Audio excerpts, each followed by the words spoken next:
Welcome back. This is By the Book, and we're your married relationship coaches. I'm Sent. I'm Sil. And today we're talking about Married at First Sight, Season 16, Episode 13. Just briefly, let's talk about Kirsten and Shaq. And I don't know, their newest little tiff, if you will. Last week, we left off. They were on a good note. They consummated their marriage, came around like a lot of people, I think, thought that they would not. I wasn't too surprised because I did feel like I saw Kirsten making progress. And it was only a matter of time. And just to be fair, if we think about this thing, it took her only, 4 weeks, 5 weeks? And in the grand scheme of things, in relationships and everything else, is 4 or 5 weeks a whole lot of grace to give somebody, a whole lot of time to give somebody to come around? I don't think so. So I just want to be fair to Kirsten in this situation and not call her too overly picky or choosy or slow moving even. I mean, to be fair, it just, she moves a lot faster than me. So, okay. That's all I have to say about that part. But, so our latest issue with Kirsten and Shaq, as they take each other back through like their childhood experiences and things like that. One of the things that they do every season on Married at First Sight, Kirsten takes him kind of into her wheelhouse of career and showing the house. They're sitting, I guess, in a nice model home or something and having a conversation about like where they go from here. And when she says, if we're going to stay married, then you need to buy me a house. I don't know. I would like to hear from some of the guys, if you guys are watching. Like, is that something that instantly rubs you the wrong way? Like, how does that make a man feel for someone to kind of place that, I don't want to call it a burden, but responsibility, to say, you need to buy me a house. You need to buy this family a house. Find a way, make a way, do it, get it done. Do you have thoughts about that or like? Wow. Okay. I feel like I'm on the hot seat to speak up for men. Yes. And yet be able to speak intelligently enough to appease the majority of women. And, well, don't appease us. We just want to hear your perspective. We want to hear my perspective. Yes. Okay, well, it's two-parter. Yeah. For one, I acknowledge the way things ought to be as far as gender roles are concerned. And a man being able to earn a wage and to provide for the family solely. But here's the second part of this. That's not the society nor the culture that we live in anymore. And so, unfortunately, in today's society and culture, it requires for most of us, not all of us, some of us are making some really good living, some really good, have some really good income and jobs and things of that sort, but not all of us do. The majority of us do not. And so the majority of us are going to require two incomes to be able to exist and do the things that we want to do as far as buy houses and cars and raise the family sufficiently, to have enough money to make things work and you're not living from paycheck to paycheck and things are not getting cut off, such as electricity and water. Yes. Yeah, I mean, the reality of it is if you're going to have X amount of kids and do what you need to do as far as buying a house that is fitting for enough, have enough room, and have enough, and to be in a neighborhood that is substantial enough to where your kids aren't getting bullied and probably getting beat up every other day and picking up certain things that they shouldn't pick up. Yeah, it's going to require probably two incomes for most of us. And so I don't know what Shaq's income is. I don't know what his earning potential is. And only one that knows that is Shaq and start possibly selling her. them bow ties that he making. Yeah, and so now when she said that, he can internalize it and be like, I can't believe she's saying this, and she and she knows the society we live in is going to require both of our incomes, or he can look at it and be like, this is a challenge, and I'm finishing up my doctorate, and yes, I've got all of these student loans, and so maybe we both need to sit down and discuss this thing as far as income versus debt. And devise a plan. You can do it that way. And so what I am trying to say is it's going to require a lot of conversation, a lot of objective conversation, a lot of conversation about the reality of where you are financially. Because I would love it that if we really could go back to the way things were, and now, because I'm old fashioned in that way. Yeah. But that is not the society that we live in. That's not the culture that we live in. Yeah. Let me tell you what bothered me about this scenario. What bothered you? Because before you say anything, you had a very strong reaction to what Shaq had said, his response, to this whole thing. And again, I was a little bit shocked for you to have, I knew it was coming, but the degree of how you expressed it, I was not ready for. And so I want to give you enough room as I just set you up to kind of like share with everyone, I don't disagree with anything you said. I know the society, I know the financial situation. I know 2 incomes is better than 1 income. Get it, got it. Okay. My problem was that Shaq's response to Kirsten, included with it, was him having the audacity to say, we just met each other. That is problematic for me because 2 weeks ago, Kirsten couldn't move on her timeline. No. She felt like we just met each other. Like, I'm not quite ready for this level of intimacy. I'm not quite ready for this level of openness. Yes. I'm moving within what is comfortable for me. And Shaq told her, that ain't gonna fly. There was pressure on her to move outside of her comfort zone with her own actual body. Now, when she tells him what her expectations are, whether they're reasonable or well thought out or whatever the case may be, the last thing that I want to hear him do is throw a time frame back in her face about just having met. Because that wasn't valid when it came to her own body, but it's valid when it comes to your finances. I think that's trash. That's not an argument that I want to hear tossed in her direction. There's a lot of things he could have said, a lot of what you just said that is understandable and we can sit down and we can have a conversation about, but you can't have it both ways. If we're ready to make these substantial steps because we're a married couple and this is what married couples do, married couples also buy homes. So don't you dare put in my face that we just met. No, we're married. And now we're having sex. We're doing what married people do. So we're going to continue on that path. Oh, well, what, my lease is up. No, married people, by and large, you don't have your lease and I have my lease. We have a together marital home. So that rubbed me the wrong way. Shaq been rubbing me the wrong way a lot. But that in particular rubbed me the wrong way. I didn't like that as a retort or a pushback to what she was saying. Now, I think if you said it yourself, she deals in the real estate industry.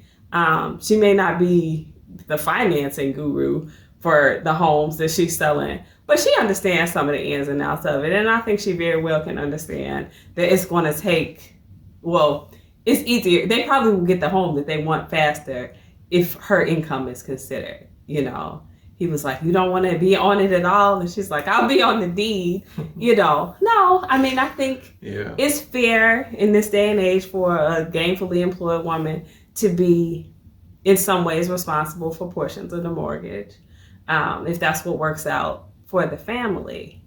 How serious was she? I don't know. She came back later and said I was just joking, and I didn't really buy it. Neither did I. And the reason I didn't buy it is because she talked about why she felt like that. She's like, this is what my dad did for us, you know, so this is where my expectations are, you know, this is me. So for her to try to, I guess, skirt an argument about it later when Shaquille brought it back to her, I think it was just that. I think she said to herself, I'm not about to get crazy with you or something like that, because Shaq seems to be one of those people who gets a little confrontational, maybe in a way that she doesn't like when he's arguing his points. And I think she simply didn't want to have that conversation at the level of intensity that he might have wanted to have it in that moment, or try to defend herself. So she like to steer clear of it. But does she have an expectation? Yeah, I think she does. Yeah. And that's something very real that they're going to have to deal with. Yeah. I have no pushback on anything that you just said. And, you know, I've been a Shaq apologist, you know, for the majority of this season, because I have seen some things this way, and I've kind of like been able to understand that he's probably been hurt, probably feeling some resentment and things of that sort, and yet he's kind of continuing on. And however, seeing some of those things kind of come out that he's not voicing, or he's voicing it, but not in a healthy way to push the relationship forward. So we can kind of like see that happening with Shaq and happening with the relationship. So again, you have no pushback, you know, from me on that, on any of that. But what we are seeing is kind of like that double standard that you were talking about. You know, just the double standard of him wanting things in his time frame, and how he views things to be versus how she wants things and views things to be. Instead of having that conversation in a healthy way, we see him kind of, I don't know, what's the word I'm looking for? It's sassy or something. Yeah, a lot of things he says are sassy. That's a word I like to use with him a lot, and that's not necessarily a word that I think is favorable to use in terms of men, but that's a vibe that Shaq gives to me. Yeah. And yeah, I don't like it. I don't like his argument style. I don't like that he came at her with the same type of argument that she essentially was presenting, whether she was saying it directly or not. It's still the same sentiment. Like, hey, you know, we just met each other. Allow this chemistry to grow. Allow me to come around on my own time. Allow that to happen. And on his end, he said to her, I think specifically, you know, like I don't want you to tell me how to do it. Like, I can understand that, you know, I need to buy a house and do these types of things, but I don't want to be told to do it or how to do it or when to do it. Yeah. You know, okay, well, if you want the room to move on your own terms, then you have to give that as well. True that. So true that. That's my biggest thing about the way that he argued that point, and it particularly rubs me as a woman the wrong way, because we're talking about the difference between coming up with what we're going to do with our home and our finances versus what she wants to do with her body, and I don't think that those things are actually comparable. So that's just where I am with that. No, I understand that. I get that. Like, that's why I said I have no pushback on that. But we've seen him kind of act out with a double standard in the past when he had his mentees over, and he began to tell them that he had a job offer, but he didn't. He hadn't told her. He hadn't told her. He hadn't talked to her about it. But he's telling the group. He's telling his mentees about it, and so he responds with well, I'm making a sacrifice. This is a group sacrifice. This is a marital sacrifice. Yeah. So how you're not even communicating, right? This it's not even the sacrifice she wanted you to make. Exactly. So it's one that was discussed as being one in the best interest of the family. Exactly. So we can kind of like see him getting in his way, get in his mood, sassy. but it doesn't play well, for a marriage. Yeah. So what do you think about the fact that he hasn't met her dad and how that might be making him feel. We saw him have a conversation with Jasmine about that, where she kind of made him face it head on.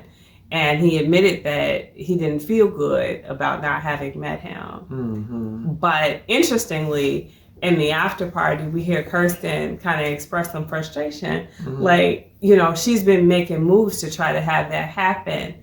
And to hear him have this conversation with someone else and not acknowledge the effort that Kirsten had been making is disappointing for her. And I do think that that's, it's fair for her to be disappointed. But what do you say about his disappointment in terms of not having met her dad? Well, he's already confessed that he is a big family person, so family is important to him. And since this is her dad that she speaks so highly of, he's a breadwinner, he's a provider, he's a protector.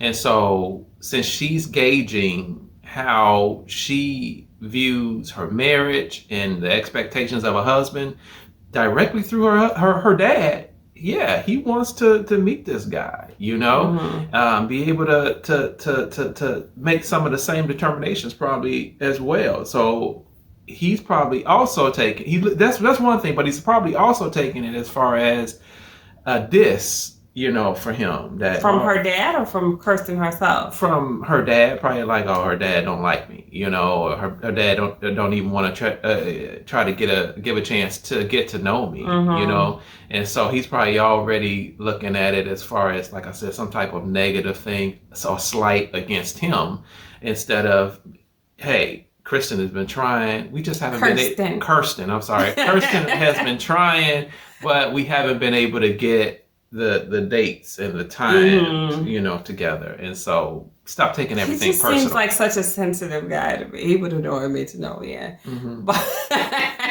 because everything, just like you said, everything seems like it's taken very personally by him. But, overall, I still think he's an okay guy. Are they compatible? I'm not sure. I'm glad, like I said last week, they were able to get over the physical hump. But beyond that, do their values align? We'll see. I'm not sure. In some regards, they do.